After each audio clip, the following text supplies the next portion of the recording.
Hey, this is Rob from Producer Tech with our latest feature. In this second movie on Reason's rack extensions, I thought I'd give you a rundown of some of the studio effects you can get hold of, starting off with two of the compressors. I've been a fan of Audio Damage's effects in the past, so I was keen to see what their compressor was like.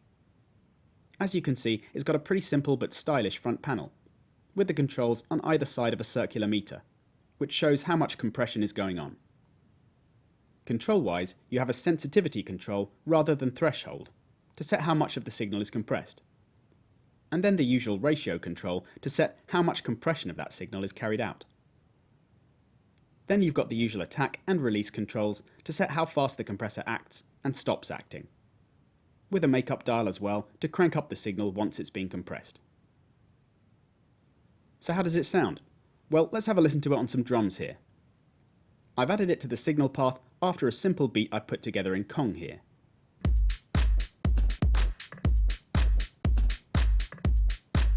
If we turn it on with the default settings now, you'll hear it already gets a fair bit beefier.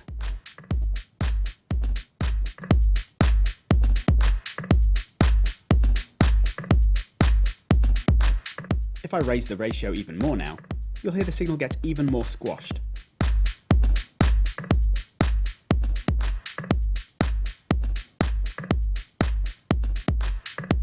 But a fair bit of the transient is escaping through uncompressed. So if I make the attack even faster, then the drums will get really flattened.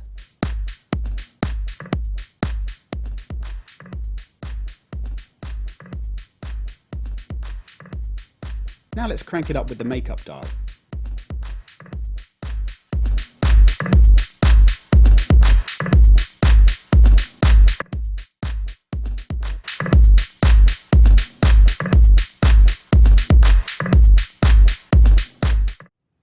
So that was the compressor working quite hard, but let's push it even harder, as this is the best way to test what a compressor can do.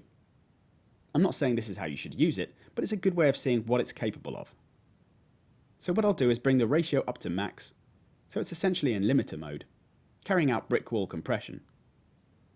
Then I'll bring the release time down as well, so it's even faster acting. Having a really fast release with a heavily compressed beat like this will always create some distortion and signal breakup.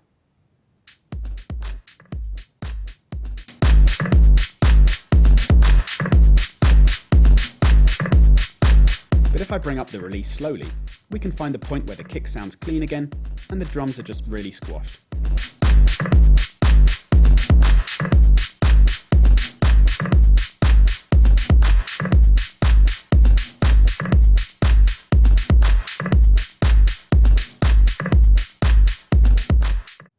To give you a comparison to the sound you get with the M-class compressor, which is not at all bad for a compressor that comes included with music software, here it is set up similarly heavily on the same beat.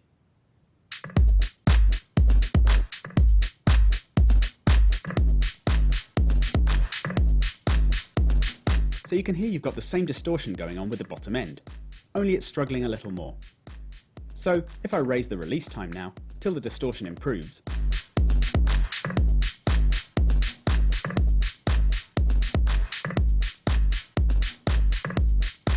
then we get the sound fattened up a bit, but not with the same chunkiness of Rough Rider.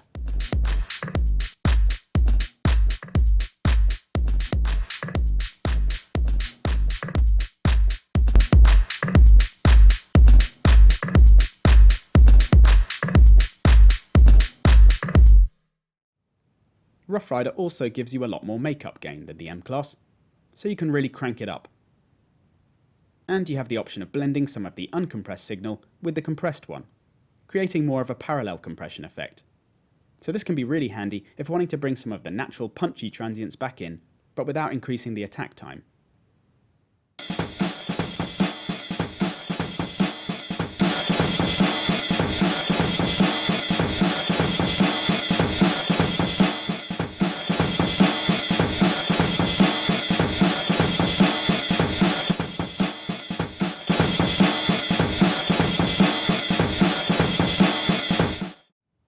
So Rough Rider is definitely an awesome addition to the Reason effects library, and nice and affordable too, so I can see why it's popular.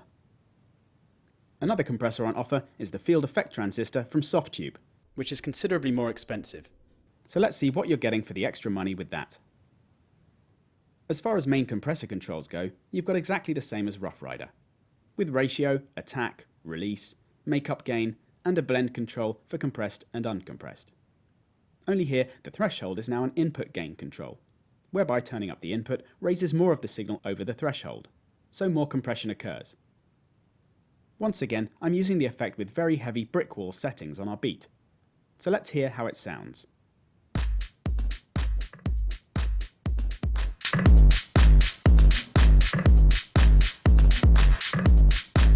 You can hear we've got a bit of distortion, but it's coping really well.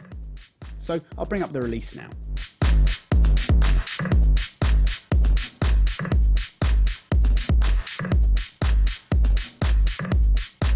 Although it's obviously massively squashed, it's creating a decent sound, with a nice bottom end, but particularly good top end, which is coming through very clearly.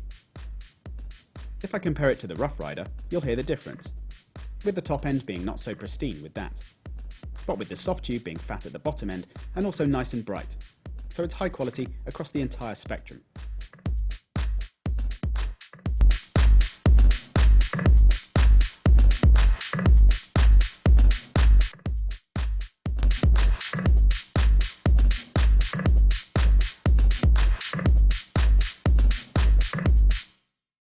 So although Rough Rider is great for the money, the extra bucks do get you an even better sound with the Softube. And there are some other useful features too, like filters on the detector, which mean you can filter off certain frequencies in the signal triggering the compressor, in order to stop them from dominating the compression. And there's a sidechain input on the back, so you can connect an external signal to route into the detector, making that trigger the compressor instead of the signal being processed. Here, I've got the compressor processing a bassline being made by the Korg Poly6 synth we looked at in the last feature. But the drums are being fed into the compressor sidechain input, so that we get the classic pumping effect on the bass.